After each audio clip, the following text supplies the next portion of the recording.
Oui, parce que forcément, avec les fortes chaleurs, on a envie de se rafraîchir, on se baigne plus, même ceux qui savent moins bien nager. Sur l'île des loisirs de Cergy, par exemple, il peut y avoir 40 000 personnes en un week-end.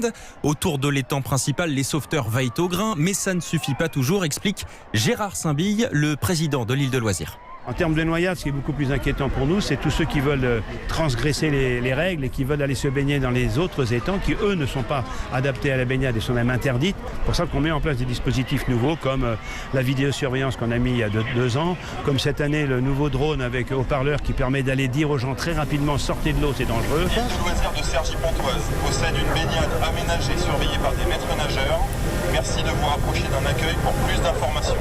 Ce drone présenté ce matin à la ministre des Sports sera généralisé à toutes les autres bases de loisirs d'Île-de-France. Mais le plus important pour Roxana Maracineanu, c'est que tout le monde puisse apprendre à nager. L'ancienne championne de natation a d'ailleurs mis la main à la pâte. La scène se déroule dans un prototype de camion-piscine. Le principe est simple, le camion se déplace dans les villes et les villages sans piscine pour apprendre aux enfants à nager.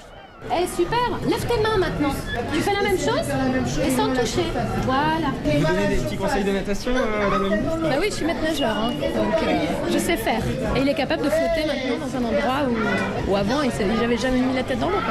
Alors il n'y a qu'un camion comme celui-là pour l'instant, la ministre en veut beaucoup plus, même si la première précaution, François, pour éviter les noyades reste de bien surveiller ses enfants. L'an dernier, avec la canicule, les noyades ont progressé de 30%, un chiffre qui passe à 95% pour les enfants de moins de 6 ans.